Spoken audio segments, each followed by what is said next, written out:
Let's look at a practical example on how to use political action committee events, fundraising, and other activities where you're basically pay to play, but you get to meet key decision makers. We're going to talk about the benefits of these types of programs. We're going to talk about how to actually leverage them, and we're going to use a pretty interesting example. Of course, what I'm sharing with you here today, you're likely not to hear any other places because it's part of the business development and risk management services that I provide as a consultant. Please understand that what I'm sharing here today can be construed as being manipulative or being unfair as far as competitive advantage, but it's fact of life. It's how this stuff works. If you're unhappy with that, then don't subscribe. Go someplace else. I don't really care. But I'm Justin Hitt with Inside Strategic Relations, where we help you transform business relationships into profits.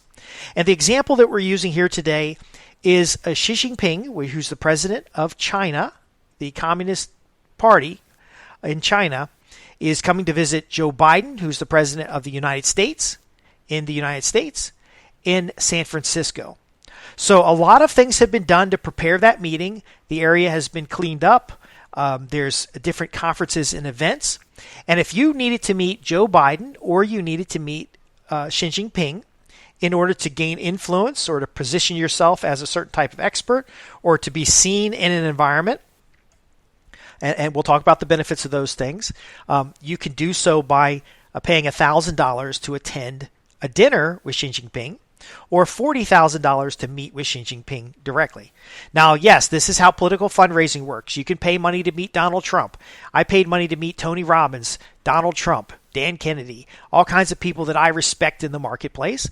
But I've also paid money to be at the Officers Club when the Admiral's there. I've also paid money to be at different events where I'm going to meet decision makers of organizations. I've paid money to be member of a club or part of a political action committee or part of an event to get private access to individuals. I've also helped my clients do the same, and it's often money well spent if you prepare like what we're going to talk about today. It does sound to the typical person that this is pay per play and that this is something that's, looked down upon, but it's how government functions. And it's how a lot of high-end business development is done. If you were going to import something into China, so you're exporting from the United States, and you're going to import it into China, you would want to be at a meeting where you could talk to individuals that might impact import-export laws. You might want to talk with the staff of Xi Jinping in order to offer information about what you want to import to China and what would be beneficial to China. And then there's a little bit of extra things that we're going to talk about. But the benefit is you're skipping the gatekeeper. You're skipping all of the filters, and you're going directly to the source who can make an immediate decision on what it is that you want to offer. And you're saving quite a bit of time. How much money would it cost, even in plane fare, for you to go have dinner with Xi Jinping? First off, they're going to do background checks and clearances, and you'd have to fly to China. And then if you're an executive, you have the risk of having issues with that. You'd have to get on their calendar to get time. This event in San Francisco is already on someone's calendar. Again, this is the same thing if you wanted to meet with President Biden, President Obama, President Trump, President Bush, President Carter. And it can be done through a nonprofit organization. It could be done through a fundraising dinner. It can be done through a variety of means, and it's completely legal. Now, of course, you can just write a check to a politician and get an audience with them through a political contribution or donation. And there are other means that are less than suitable, that are not legal. I'm only talking about the legal means of influence to basically get on the radar or on the short list with a decision maker. And like I've said, I've helped my client. I had a client, for example, and I arranged for them to meet more than 600 key decision makers in the course of a year, including political decision makers, business and industry decision makers, individuals who are in the media. And basically, it wasn't that difficult. Now, again, if you're going to meet 600 different people, you need to, and we'll talk about that right now. When you show up to an event, you need to have a list of everybody of importance who's going to be at that list. See, this is beyond business networking, and this is beyond the They're being introduced, because you can essentially introduce yourself. And this is not something you have to have a lot of money to do, because this is at all price points. I recently was at a dinner that was, I think it was $75 a ticket, $340 a table, and I got to meet, in my region, the decision makers, the movers and the shakers, the people who can build relationships or make connections. So again, this is on all price points, but when you show up, you need to know the names. You have to have a picture of what those people look like. I know everybody's making fun of Biden for having these cue cards and stuff, but I've seen senior level executives have these cue cards, at least the briefing notes, so that when they're at these events, it's the best money they've ever spent. So if you're going to meet Xi Xing Ping, you not only need to know who Xi Xing Ping is and possibly speak Mandarin, something more than ni hao or just wa bu ming bai, ni shua shema. You have to be able to have a conversation. And if you can't have a conversation with Xi Jinping, you can get a picture with him, thank him very much, xie xie, just keep thanking, but not be like a fanboy. But my point being is you need to know who the economic advisors are. You need to know who the import-export folks are, in this particular example. You need to know who security is and who's not security.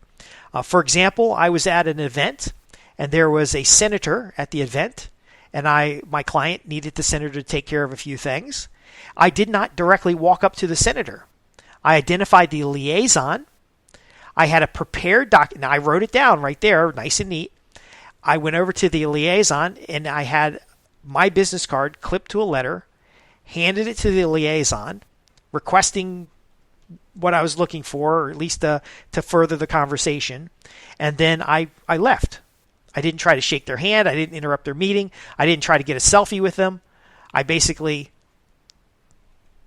got the basic information to them. Then I go back to the office. I get a phone call. I get 10 minutes on the phone with their staff. I got what I needed. Do you see how this works, folks? This is not about celebrity. This is about positioning, influence, and relationship building. So if you're going to have a meeting with Xi Jinping, you might only get 2 minutes to meet with him. I got to shake Tony Robbins' hand as he went down a line of people and ask him one question. His response was less than 3 minutes, but it was worth every penny I paid for that point in my life and for that situation. Now, I did get a picture with Tony Robbins. A lot of times you can order a VIP package to get access. You could, buy the seat at the dinner table to get a conversation. You can buy a seat to just be in the room. The level in which you do this is not as important as the preparation. So by having these cue cards or a couple index cards with the faces, the names, the background, the interest of those individuals, you can then make a connection and pass along valuable information. Now, you're not going to try to talk to the person and spend a lot of time with them, because that individual is also working the room in order to make connections that are important. Now, Xi Jinping's not going to be working the room. He's going to sit there and do his usual smile and everything like that, and he's going to pretend he doesn't understand what you're saying, and you're going to get 2 seconds to say, ni hao, smile, and introduce yourself. Wa jiao he jia shi is, hi, my name is Justin Hitt. I know that doesn't mean Justin Hitt, but that's my Chinese name. And then I'll shake a hand, smile, and then I'll move on where the next person in the line shakes a hand. But if you have a business card in your pocket, or you have an index card or a folded up letter that's nicely typed out, been translated into Chinese, and then as you shake Xi Jinping's hand, and the next hand you get to shake is the Commerce Minister, you can hand them an envelope, and they will get it to, or at least review it, and it will be taken care of. There is no person on this planet that you cannot reach and that you cannot influence in some way if you've done your homework. So I'm giving you this example because it's pretty sensational. There are very few subscribers on this list that would benefit from a direct meeting with Xi Jinping, but at such an event, you're going to interact with other people, and this is the next point here. You're going to interact with other people who could afford to be in the room. So sometimes it's not the VIP you're going to meet, but it's the conversations in the hallway. It's the conversations around the dinner table. It's the ideas and concepts you can exchange. It's the photographic evidence of your belonging to such a group or such of association. If you look at Jeffrey Epstein's engagement and a lot of people that we know now were spies or compromising individuals, very often they'll photobomb events, they'll walk the red carpet, they'll get photographs with famous people because it builds up a perception of association or a perception of value. Now, in the nature of the type of work that I do as a strategic consultant or in an advisory role, I try not to be in pictures unless it is something of personal interest to me. But my clients, that client I had meet 600 people in the course of a year, sometimes they're meeting 10 or 15 people at a single event. But they're very often getting pictures with those individuals. They're being seen with those individuals. They're passing along information or receiving information. And they're listening and they're engaging. And those are the things that I help with my coaching clients with, because it only takes one meeting. Charlie Tremendous Jones said that you are the product of the books you read and the people you meet. Wouldn't it be nice to start meeting better, more famous people? Better, more connected people? Others who are in the same business or serve the same customers? And of course, political action committees, fundraising meetings, charitable events, dinners with celebrities, VIP packages, conferences and events. There's a spectrum of level in which this works. Because most people on this call really want to meet prospective customers rather than a president of a country. Now, I have clients who have gotten their picture taken with Bill Clinton, George Bush, Donald Trump. They've been in VIP events or group pictures for special activities or events. They are on people's YouTube channels. They're on people's short list of who to call when there's a solution that's needed. This did not happen on accident. And again, you can prepare for the meeting by understanding who's going to be there. Another factor is the pre-connect at meetings. So let's say you're going to a trade show and you want to make sure that your clients or customers who are going to be at the same trade show at least stop by your booth. Before you go to that event, you can send out letters. You can set up a contest. You can have other types of event activities. So you can have a VIP dinner, which you're sponsoring. So one event that I helped the client work on, which was very profitable, was they're going to be exhibiting at a trade show. They spend $30,000 or something at for a trade show booth. That includes all their setup and their brochures and their, the people that are going to be there. But they wanted to meet with their very best customers and reward those customers and acknowledge those customers and build that social connection with those customers at this event, because they knew the customers tend to attend the event. This is like a association of general contractors. And so these are general contractors that are coming. And then a couple clients I've done this with sold industrial services or equipment. So what they did is set up a VIP dinner where they invited their existing clients and gave them a ticket, which was each one bring one, is kind of the concept.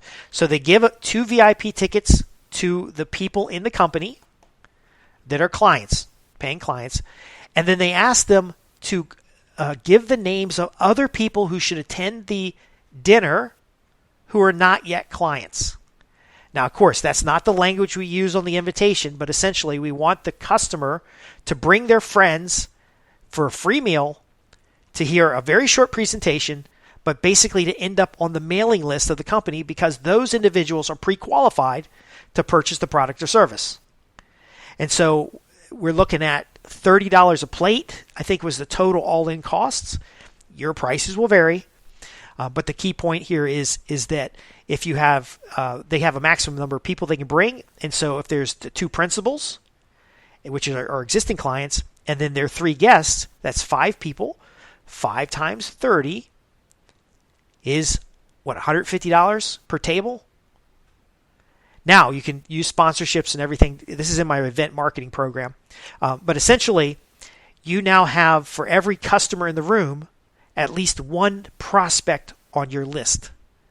You serve them a great meal. You have networking opportunities. You prepare because you got all the names in advance. And so now you can tailor presentations. You can use examples. One of the things that we do at these events is we will highlight the customer successes. So we'll have a big binder of success stories. We'll pick 2 or 3 success stories for clients that are in the room. And we'll give them a small award. And we'll tell all the success. Hey, they bought our pump and tank system, and it helped with fuel controls, and here's the problem they had before, and here's the success they have now, and this is why they made such a great decision. And now you've put them up in front of their friends in a favorable way. They're a hero for the evening.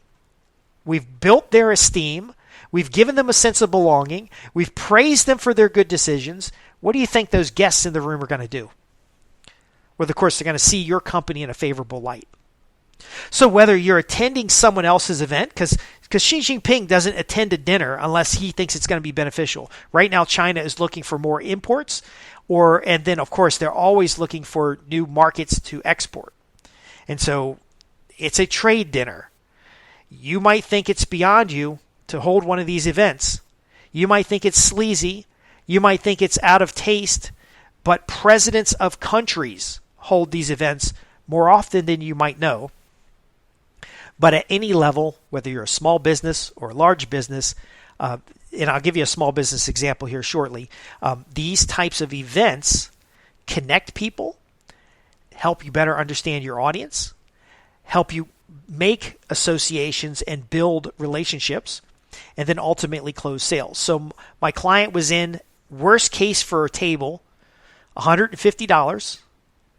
They had 3 prospects in the room that were not customers, because obviously the existing customers would get a free ticket and they get the opportunity to invite 3 people. And so if one customer, we're also mapping relationships, by the way, but if one customer invited somebody who's already a client, you would say, oh, you get to invite somebody else because that person's already a client, and then you can call them and make sure they get 3 people.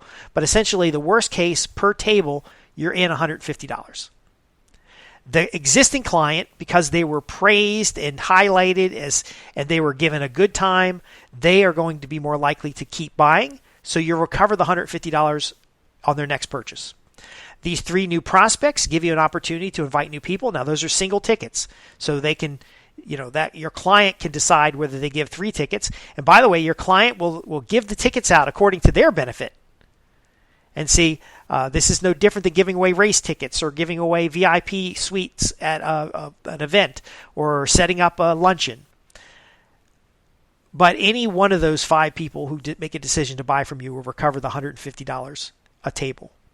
Now, of course, if you're going to have 100 tables, it's a different event than if you have 20 tables. But do you see what I'm talking about here?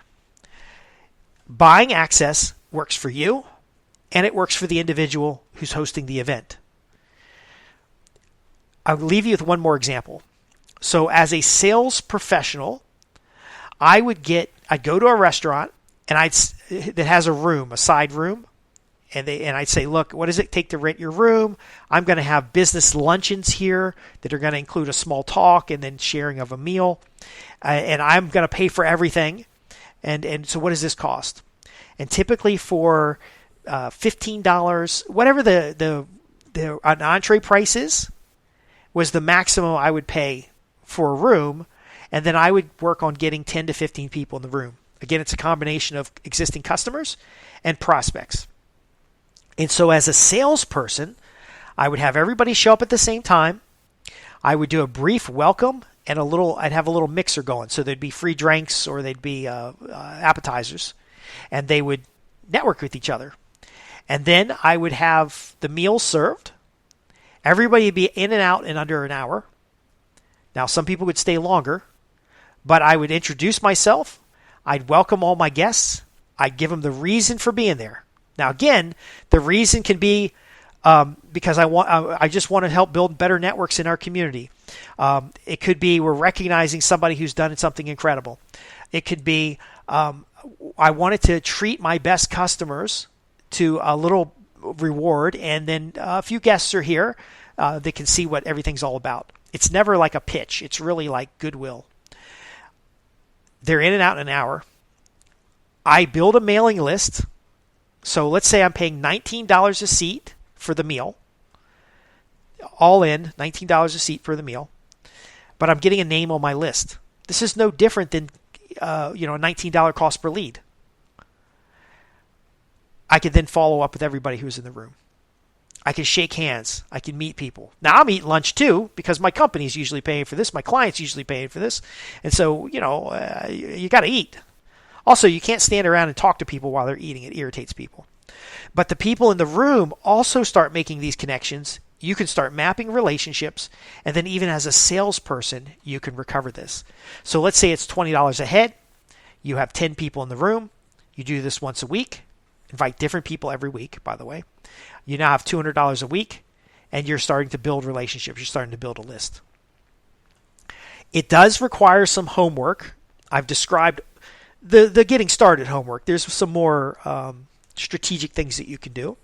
It requires a little bit of creative thinking on your part, but it's nothing an assistant can't manage for you. I've had assistants put together workshops where I was training. Put together workshops where I was recognizing people.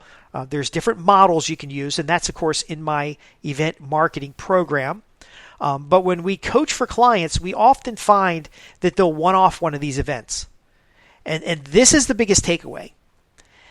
When an executive, a client of mine, who's making $400,000 a year, meets 600 decision makers in the course of a year, at the end of the year, they have a backlog of business and $22 million in sales.